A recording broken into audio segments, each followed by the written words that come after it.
नमस्कार दोस्तों, मेरा नाम मीना है। मेरी शादी अभी कुछ समय पहले ही एक गांव में हुई थी। मेरे पति को नौकरी की तलाश में दूसरे शहर जाना पड़ा। हमारे घर में केवल मेरे पति और ससुर जी रहते हैं। मेरी सास का कुछ समय पहले देहांत हो गया था। मेरे पति के जाने के बाद मैं अकेली हो गई थी। मेरे घर में मन नहीं लगता था और मैंने अपने ससुर के साथ धीरे धीरे बातें करना शुरू कर दिया। ससुर भी सासू माँ के चले जाने के बाद अकेले थे। अब हम दोनों का रिश्ता दोस्ती से कहीं आगे जा चुका था। एक दिन हमारे पड़ोसी मोहन ने सब कुछ देख लिया। अब मोहन ने मुझे डराना शुरू कर दिया और कहने लगा कि गांव में सबको बता देगा।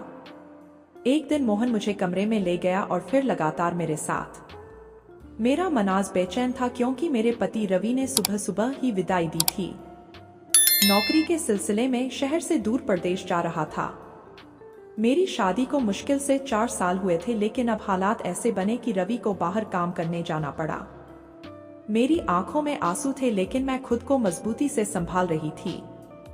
मुझे पता था कि रवि का बाहर जाना ही हमारे बेहतर भविष्य के लिए जरूरी है। रवि के जाने के बाद मैंने हमारे घर के सन्नाटे को महसूस किया। घर के काम करने के बाद भी मेरा मन नहीं लगता था। दिन भर घर की चारदीवारी में अकेले रहना मेरी आदत में नहीं था। मेरे ससुर घर पर होते थे, लेकिन वह एक बुजुर्ग व्यक्ति थे और दिन भर चुपचाप रहते। उनके साथ ज्यादा बातें करना भी मेरे लिए सहज नहीं था। लेकिन अकेलेपन ने मुझे इतना घेर लिया था कि मेरे मन को काबू नहीं कर सकती थी। अब मेरे मन में विचार आने लगा कि मुझे अपने ससुर को मेरे अकेलेपन का साथी बनाया जाए। एक दिन मुझे उदास देखकर मेरे ससुर ने पूछा कि बहू, तुम उदास क्यों हो? मैंने मेरे ससुर जी को कहा कि मेरा घर में मन नहीं लगता। धीरे धीरे मेरे ससुर और मेरे बीच बातें होने लगी। मेरे ससुर मेरी देखभाल करते और मुझे अकेलेपन का एहसास न होने देने की कोशिश करते। एक दिन तेज बारिश हो रही थी। अंधेरे में मेरे ससुर जी का पैर फिसल गया और वह गिर गए। ससुर जी के पैर में मोच आ गई। मैंने ससुर जी को कहा कि मैं मालिश कर देती हूँ। ससुर जी के मना करने पर भी मैंने ससुर जी के पैर पर मालिश करने लगी। मैंने देखा कि ससुर जी मुझे ही देख रहे थे, क्योंकि मेरे ससुर जो खुद भी अकेलेपन का सामना कर रहे थे। मेरे ससुर ने कहा, बहू, तुम्हारे हाथों में तो जादू है। मेरा दर्द तो बिल्कुल ही गायब हो गया। अब मेरे ससुर मेरे साथ समय बिताने लगे। हम दोनों अक्सर साथ में बैठकर बातें करते और यही बातचीत धीरे धीरे गहरी होने लगी। दोनों के मन में एक दूसरे के प्रति सम्मान था, लेकिन कभी कभी यह सीमा के पार भी जाने लगा। मेरी और ससुर जी की यह नजदीकी हमारी भावनाओं को आराम तो दे रही थी, पर मेरे के मन में कहीं न कहीं एक अजीब सी खटास भी थी।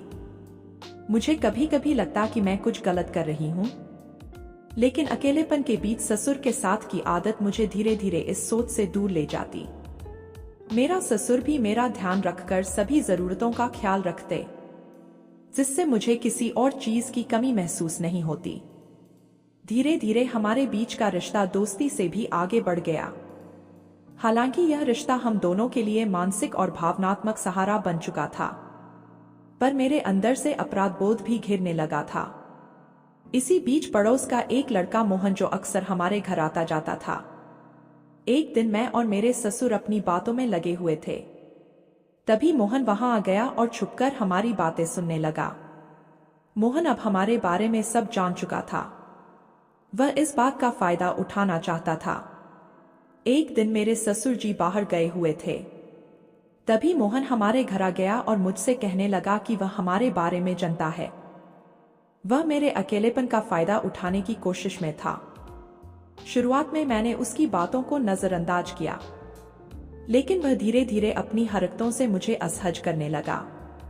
वह मेरे करीब आने के बहाने ढूंढने लगा और मेरी कमजोर भावनात्मक स्थिति का फायदा उठाकर मुझे अपनी बातों में उलझाने की कोशिश करता। एक दिन मोहन ने मुझे अकेला पाकर हाथ पकड़ लिया। मैंने उसे डांटकर दूर कर दिया, लेकिन मैं उससे कुछ कह नहीं पाई। मुझे लगा कि अगर उसने यह बात किसी से कही तो मेरी खुद की प्रतिष्ठा दांव पर लग जाएगी। अब मुझे डर लगने लगा था। एक तरफ ससुर के साथ मेरी बढ़ती नजदीकी और दूसरी तरफ मोहन की बुरी नीयत। अब मैं अपने ही बिछाए जाल में फंस गई थी। रवि के बिना यह सब झेलना मेरे लिए बहुत कठिन हो गया था। रातों को मैं सो नहीं पाती, मन में लगातार घबराहट और बेचैनी बनी रहती। मैं चाहकर भी किसी से अपने दिल की बात नहीं कह पाती थी। इस बीच रवि जब घर आया तो रवि ने देखा कि मेरे व्यवहार में कुछ बदलाव नजर आया। रवि को मैं पहले जैसी नहीं लग रही थी। रवि ने मेरी आंखों में छुपा हुआ दर्द देख लिया था। रवि ने मुझसे कई बार पूछा लेकिन मैं कुछ नहीं कहती। एक दिन रवि ने पड़ोस के लोगों से कुछ बातें सुनी जो मेरे और मोहन के बारे में थी। उसके मन में शक की लहर उठी। अब रवि सारी बातें नोट करने लगा। तभी एक दिन रवि ने कहा कि वह खेत में काम करने जा रहा है। उस दिन मोहन हमारे घर आ गया और मुझे परेशान करने लगा। अब सच रवि के सामने आ गया था। रवि ने मुझसे आकर पूछा तो मैं डर गई और कुछ नहीं बोल पाई। लेकिन रवि के मुझे विश्वास दिलाया कि मैंने जो कुछ भी किया है वह मुझे माफ कर देगा। मैंने हिम्मत से काम लिया और सब कुछ सच सच बता दिया। ससुर जी के साथ मेरी भावनात्मक नजदीकी और मोहन की हरकतें सुनकर रवि का दिल टूट गया। उसे यकीन नहीं हो रहा था कि उसकी पत्नी ने इतनी तकलीफें अकेले झेली और उसने कभी कुछ नहीं कहा। रवि ने खुद को शांत किया और मुझसे कहा, मुझे तुम्हारी मजबूरी समझ में आती है। तुमने किसी से कुछ नहीं कहा, यही तुम्हारी सबसे बड़ी गलती थी।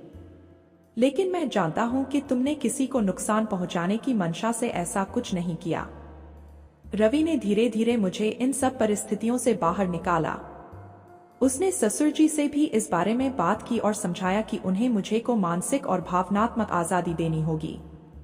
साथ ही रवि ने मोहन से सख्ती से निपटा ताकि वह दोबारा मेरे पास फटकने की हिम्मत न कर सके। धीरे धीरे मैंने खुद को संभालना शुरू किया। रवि के साथ मेरी भावनात्मक दूरी भी खत्म होने लगी।